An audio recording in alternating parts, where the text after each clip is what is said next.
When did we start caring about the environment? The short answer, in the 1960s. However, humans of times past have lived in ways that are naturally sustainable and environmentally friendly. So, why the change? The biggest cause of primary and secondary air pollution is the burning of fossil fuels. The biggest cause of water and land pollution is caused by wastewater, sewage, and fertilizers mixed with pesticides and herbicides. But these are all things that are difficult to cut back on in our modern society, even if it is speeding up humanity's expiration date. I was raised by really sweet and kind parents who used to clean the house like they never left the military. I was technically a Navy brat who regarded bleach and pneumonia cleaners as king and queen. Every friend that would come over to our house would walk in, look around, and ask if we actually lived there. We had moved into a model home and apparently kept it looking like one for 14 years. But the way we cleaned our kitchen tile and bathrooms would most likely set off asthmatic reactions anywhere within a 20-foot radius. Opening doors and windows would help, but you could still smell the toxicity reeking down the hall. Our home was a spotless environmental nightmare until we discovered the natural organic cleaners from Target. I broke my addiction to chlorine bleach with oxygen bleach because it had non-toxic hydrogen peroxide instead of sodium hydrochloride. But there are better ways to go green and save money in the process. If you're like me and just don't like spending your own money and or are too lazy or too busy to go to the store, you can always make your own cleaner. Home cleaning concoctions of white vinegar and baking soda can clean your bathroom without killing your neighbors or without burning a hole in your wallet. 2 parts vinegar and 1 part baking soda is great for tile. Equal parts of the two can be used as multi-purpose cleaner, although it should be just vinegar and water for glass. And you can even use it to unclog or clean a drain with it as well. And these are all things that you can do today in your own home. And if everyone did this and voted with their dollar and changed societal norms by taking it upon themselves, then things will change. I mean, they already have with the whole natural, kid and pet-friendly, everyday products at most major retailers. But remember when I said the biggest pollutants of land and water were caused by wastewater, sewage, and fertilizers, and that the biggest cause of air pollution is the burning of fossil fuels? Well, a lot of that is from industrial waste and large corporations.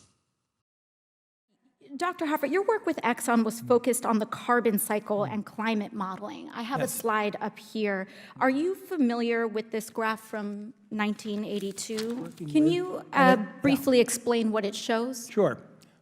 What it shows is a projection into the future of carbon dioxide levels and climate change associated with those carbon dioxide levels. And it's a very accurate representation of what today's climate change actually is.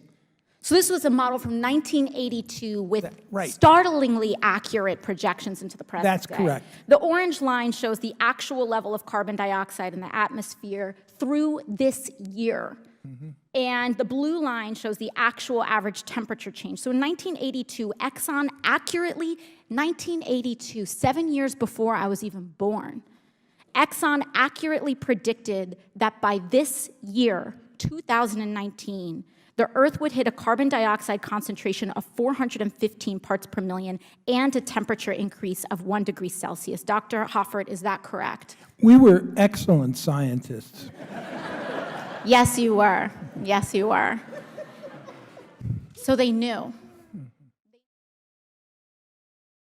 The audio clip you just heard follows the testimony from Exxon research and engineering scientist consultant Martin Hoffert in response to questions from New York Congresswoman Alexandria Ocasio-Cortez. Hoffert had testified that in 1982, Exxon scientists predicted how carbon dioxide levels would rise and heat the planet as humans burn more fossil fuels.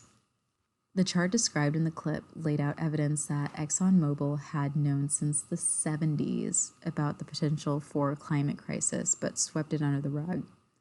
And there has obviously been a lot more businesses before and after the likes of the hard-hitting environmental legal case led by Aaron Brockovich in the 1990s that have egregiously harmed life on Earth.